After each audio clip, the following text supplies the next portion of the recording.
Манай сургалтанд оролцсон болроодоо маш их баярлалаа. Тэгээ та аль байгууллагаас оролцож байгаа вэ? Би Max Impulse-с оролцож байгаа. Би сургалтын урилга явуулаад бас биднэрт тодорхой хэмжээний дискаунт олгоод энэ сургалтыг зохион байгуулсан та бүхэнд өнөөдөр талархал илэрхийлж байна. Баярлалаа. За энэ OKR аргачлалыг OKR-ын системийг сурснараа та байгууллагатаа яг юу хэрэгжүүлэх үү? Яг юу хий гэж бодож байна? Би өмнө OKR-ыг одоо 3 жилийн өмнө анх эхлээ сонссон. Тэгээ тэр маань л тэр төслийн хүрээнд байсан байхгүй.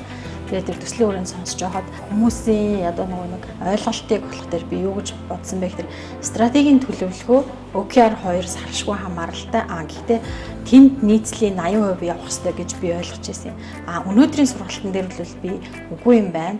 Тэр маань эсэргээрээ стратегийн төлөвлөгөөнд мэдээж байна. Гэхдээ тэр нь хамгийн чухал 20% дээр үйл ажиллагаа руугаа буюу яг хийгдэж байгаа ажлуудаа илүү сайн түлхэх аргачлал юм байна гэдгийг ойлгож авлаа. Тийм болохоор тэр мэдээж яг энэ чиглэлийн дагуу ажил дээрээ туршаа гэдэг бодолтой байна.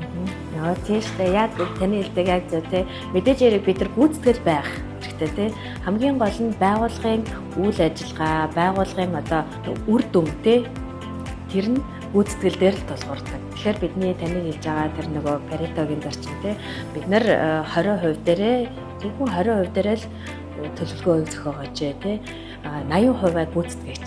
80% гүйцэтгэл дээрээ илүү анхаарлаа төвлөрүүлээч гэдэг. Энэ бол маш чухал зүйл. Та тэгээд маш чухал зүйлийг олж харсан байна. Танд баяр хүргэе. Баярлалаа.